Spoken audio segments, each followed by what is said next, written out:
Sir ये बुनियादी parallel जब हम ड्रॉ करते हैं, जो मैंने अभी पेश भी किया, तो अवाम को ये बात चुभती है कि उनकी ज़िंदगी किस हाल में है और हमारे जो रहनुमा हैं वोट लेके जो पहुंचे हुए हैं वो अपने लिए किन मराद का ऐलान करते हैं। डोंट यू थिंक सो कि ये इसकी तरह ज़रूरत नहीं थी? अल्लाह ताला ने पहले ही बहुत दिया हुआ है हमारे अक्सर अरकान असेंबली को। नहीं जामी साहब, मेरे ख्याल में आपने थोड़ी ज्यादती कर ली है। बिस्मिल्लाह। और आपने ज्यादती इस वजह से की है कि आपने जजेस की तनख्वाह बताई थी बेसिक जी। आपने उनकी टीएडीएस समेत नहीं बताया, जो कि 24-25 लाख रुपए होता है। बिल्कुल ठीक। इतनी वो पेंशन भी लेते हैं। ठीक। और वो हफ्ते, सुन ले मैं पूरी जुमला, और हफ्ते में वो काम करते हैं आपके 5 दिन, बल्कि 4.5 दिन। और घड़ी को देखते हैं, कोई बंदा फांसी से बच रहा हो या जा रहा हो तो उसका जब टाइम पूरा होता है तो फाइल बंद कर लेते हैं, बोलो अगली तारीख। ठीक है। और वो साल में 2 महीने सुप्रीम कोर्ट के जजेस छुट्टी करते हैं। ठीक। आप ये टोटल लेके जो 24-25 लाख रुपए तनख्वाह और इतनी वो लेते हैं, अपना क्या कहते हैं पेंशन लेते हैं, और वो घड़ी को देख के फांसी पे लटक रहा हो शख्स को भी रिहा नहीं करते, क्योंकि उसका टाइम पूरा हो जाता है कोर्ट का। वो ये नहीं कहता है कि जरा 10 मिनट और बैठ जाऊं। देखो मैं वकील हूं, मैं प्रैक्टिकली मेरी बातें बहुत सारे लोगों को बुरी लगेगी, लेकिन जो सच है आपको मैं चैलेंज करता हूं, मुझे कोई झुटला दे कि ये झूठ बोल रहा है कादिर खान मंदोखेल, तो मैं उसको फेस करूंगा और साबित करने के लिए। दूसरी बात, दूसरी तरफ आपने ये देखा कि पार्लियामेंटेरियन, मैं सबसे पहले अपने आप को शुमार करता हूं जी, मैं ठीक ठाक फीस लेता हूं। ठीक, बीइंग लॉयर, ठाक से मुराद ये कि जितनी पार्लियामेंट बीइंग लॉयर, आप कह रहे हैं कि बीइंग लॉयर आप ठीक ठाक फीस लेते हैं, उसकी अलग बात आप कर रहे हैं।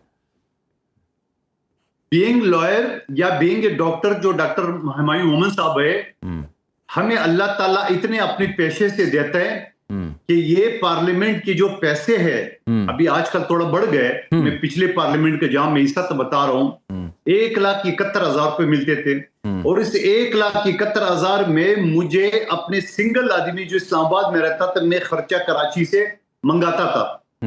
फैमिली नहीं, अपना एक सिंगल आदमी का खर्चा उल्टा घर से मंगाता था। और वो मेरी जो फीस ठीक ठाक जो मैं ले रहा था, वो फीस भी खत्म हो गई, और जो केसेस मेरे पास चले थे वो भी नॉन प्रोसिक्यूशन में डिसमिस हुए। और इत्तेफाक की बात है कि 2 साल बाद जो मेरी एप्लीकेशन थी, जो 3 साल पहले हुई थी, वो आज बड़ी मुश्किल से वो बहाल हो गई है। अच्छा, रिकवरी मुश्किल से हुई है। प्रोफेशनल एडवोकेट ये मुझे नुकसान हुआ, और ऐसे नुकसान डॉक्टर हुमायूं मोहम्मद साहब को हो गया होगा, ऐसे किसी इंजीनियर, किसी और बिजनेसमैन को हो गया होगा, जो आवाम के भलाई के लिए वो आते हैं। अब एक चीज, दूसरी बात, ये आम लोगों का ये ख्याल है कि एमएनए सेनेटर को तो सब कुछ फ्री है।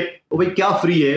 जो आपने वो सड़ा हुआ लॉजेस दिए उसकी भी रेंट लेते हैं, बिजली का बिल अपना, गैस का बिल अपना, पेट्रोल अपना, गाड़ी अपनी। फिर उसके बाद जो जहाज के टिकट मिलते हैं, मुझे आजकल का नहीं पता, मैं 3 साल पहले की बता रहा हूं, हमें 25 टिकट मिलते थे, और 25 टिकट में जो बिजनेस क्लास होते थे। अब मेरे जैसा वर्कर जो मैं हर हफ्ते इतवार में अपने हल्के कराची में गुजारता था, मैं उस 25 टिकटों को 40-50 बनाता था, यानी इकोनॉमी क्लास में धूम में बैठने के। और आप यकीन करेंगे कि 6 महीने में 1-2 टिकट मुझे जेब से पैसे लगाने पड़ते थे, फैमिली के नहीं, मेरे जाती। और मैं ये भी सवाल उठा रहा हूं कि जो इस्लामाबाद के नजदीक लोग रहते हैं, उनको भी इतनी जहाज के टिकट मिलते हैं जो कराची और लाहौर और मुल्तान वालों को मिलते हैं। क्यों भाई? और फिर वो टिकटों का क्या असर करता है, मैं उस पर ज्यादा नहीं बोलना चाहता हूं। नंबर 1 बात। दूसरी बात जो आपने बात की है, जब एक पार्लियामेंट का मेंबर, चाहे मैं हूं, हुमायूं मोहम्मद साहब हो, कोई भी बिजनेसमैन हो, एक आदमी अगर कंगला है, उसका सोर्स ऑफ इनकम ये पार्लियामेंट है, उसके लिए तो ठीक है। एक आदमी जो कारोबारी प्रोफेशनल लोग हो, उनके तो कारोबार का सत्यानाश होता है, टॉर्चर होता है। जहाज में तो मैं ऐसे ही जाता था जैसे बंदा जो है ना वो अपने घर से गेट से निकलता था, ऐसे हमारे जहाज में हमारे टिकट के होता है। तो बता रहा हूं ना कि 2-3 मरतबा आना जाना। फिर जो कमेटियों की बात कर रहे हो, जो हुमायूं मोहम्मद साहब ने बात की है, वो कमेटी की मीटिंग कमेटी के चेयरमैन उस वक्त रखते थे जब वो बंदा स्टेशन नहीं चल रहा हो तो मैंने एतराज की, मैंने कहा यार ये क्यों कर रहे हो ना, बाहर में हमें कराची से आना पड़ता है। तो किसी ने कहा भाई इसमें पैसे बनते हैं, वो आपको जो इसमें पैसे बनते हैं। मैंने कहा यार नहीं चाहिए TADM, मैं इस्लामाबाद में बैठा हूं तो मीटिंग कर लो। जब मैं कराची में जाता हूं तो मैं सारा 2-3 घंटे एयरपोर्ट पे आने जाने 2-3 जाने में सारा मेरे 2 दिन जाया हो जाते हैं, थकन अलग से होती है। तो मैं ये कहना चाह रहा हूं कि जो जजेस की है, जजेस को जो ना वो ऐसी सिफारिशों में भर्ती होते हैं, कोई मेरिट नहीं होता है। यही बिल मैंने पेश किया था।